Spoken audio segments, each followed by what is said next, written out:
Hi friends, நம்ம சேனலில் இன்றைக்கி வடை ரெசிபி தாங்க பார்க்க போகிறோம். நம்ம எத்தனையோ விதமான வடைகள் சாப்பிட்டு பார்த்துருப்போம். இந்த மாதிரி நீங்கள் ஒரு முறை கோஸ் வடை செஞ்சு சாப்பிட்டு பாருங்கள். நீங்கள் டேஸ்ட்டை மறக்கவே மாட்டீங்க. அந்தளவு டேஸ்ட் ரொம்பவே சூப்பராக இருக்கும். கோஸ் சாப்பிட மாட்டேன்னு சொல்கிறவங்க கூட நீங்கள் இந்த மாதிரி வடை செஞ்சு கொடுத்தீங்கன்னா விரும்பி சாப்பிடுவாங்க. அந்தளவு டேஸ்ட் நல்லாயிருக்கும். வாங்க நம்ம எப்படி செய்கிறதுன்னு பார்க்கலாம். நம்ம செய்கிறது நமக்கு ரொம்ப ஈஸி தாங்க. நீங்கள் எங்கள் சேனலுக்கு ஃபஸ்ட் டைமாக இருந்தால் எங்கள் சேனலை சப்ஸ்கிரைப் பண்ணிக்கோங்க. நாங்கள் போடுற ரெசிபி பிடிச்சிருந்தா லைக் பண்ணுங்கள். வாங்க நம்ம எப்படி செய்யலான்னு பார்க்கலாம். முட்டைக்கோஸ் 100 கிராம் அளவு நான் கட் பண்ணி எடுத்து வச்சுருக்கேங்க. நீல வாக்கில் கட் பண்ணி எடுத்துக்கோங்க. இது 100 கிராம் அளவுங்க. இதில் நம்ம முட்டைக்கோஸ் அளவு மட்டும்தான் நமக்கு நிறையா இருக்கணும். பெரிய வெங்காயம் 1 கட் பண்ணி வச்சுருக்கேங்க நீல வாக்கில், அதையும் சேர்த்திக்கலாம். பச்சை மிளகாய் நான் 2 பச்சை மிளகாய் கட் பண்ணி வச்சுருக்கேங்க, அதையும் சேர்த்திக்கலாம். கொடை மிளகா ஒரு பாதி அளவு மட்டும் நீல வாக்கில் கட் பண்ணி எடுத்துக்கிறேன். கொத்தமல்லி கட் பண்ணது, கருவேப்பிலை கட் பண்ணது, நம்ம அதையும் சேர்த்திக்கலாம்.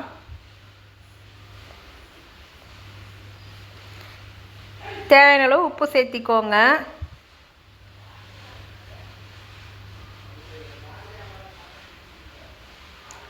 தனி மிளகாய்த்தூள் 1/4 ஸ்பூன் அளவு சேர்த்திக்கோங்க.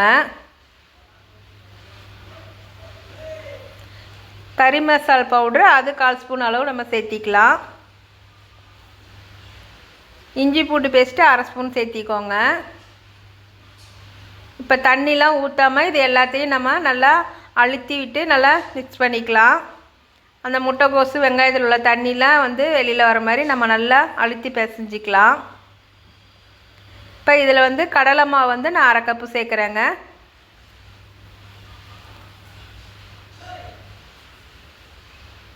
அரிசி மாவு 1/2 கப்பு,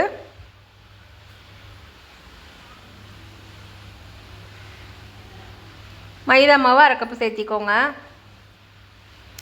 இப்போ எல்லாத்தையும் சேர்த்து ஒரு டைம் மிக்ஸ் பண்ணிக்கலாம். தண்ணி ஊற்ற வேணாம். மிக்ஸ் பண்ணிவிட்டு நம்ம அப்புறமா தண்ணி ஊற்றிக்கலாம். கொஞ்சம் கொஞ்சமாக தண்ணி தெளித்து பிசைஞ்சுக்கோங்க. நம்ம அப்படியே ஊற்றக்கூடாதுங்க. நம்ம தெளித்து பிசைஞ்சால் தான் நமக்கு கரெக்டாக இருக்கும். இல்லாட்டி நமக்கு தண்ணியோட அளவு ஜாஸ்தி ஆயிரும். இன்னும் கொஞ்சம் நம்ம தெளிச்சிக்கலாம். நல்லா மிக்ஸ் பண்ணிவிட்டு நம்ம சமையலுக்குலாம் யூஸ் பண்ணுறோம்லங்க ஆயிலு, அதுதாங்க. இது 1 ஸ்பூன் அளவு சேர்த்திக்கிறேன். சேர்த்துட்டு அதையே ஒன்றா நல்லா சேர்த்து நல்லா மிக்ஸ் பண்ணி எடுத்து வச்சுக்கலாம். இப்போ நமக்கு மாவு ரெடி ஆகிடுச்சு. தேவையான அளவில் எந்த சைஸ் தேவையோ அந்த அளவுக்கு நம்ம மாவு எடுத்து ரவுண்டாக நல்லா ஊட்டிட்டு உள்ளங்கையில் வச்சு இப்படி ப்ரெஸ் பண்ணி எடுத்துக்கோங்க. நல்லா சேஃபாக எடுத்து வச்சுக்கோங்க. இப்போ இதே மாதிரி நம்ம எல்லா வடைகளையும் நம்ம ரெடி பண்ணி எடுத்து வச்சுக்கலாம் மாவில்.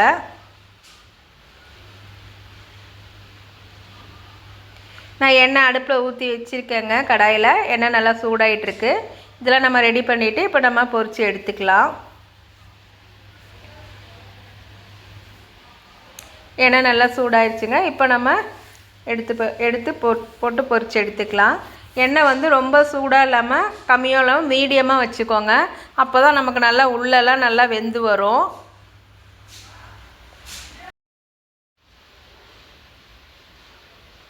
ஒரு சைடு வெந்துருச்சுங்க. இப்போ நம்ம மறுபடியும் திருப்பி விட்டுக்கலாம். இது நம்ம அடுப்பு நம்ம சிம்மில் தாங்க இருக்கணும். அப்போ தான் நமக்கு உள்ளே நல்லா வெந்து வரும்.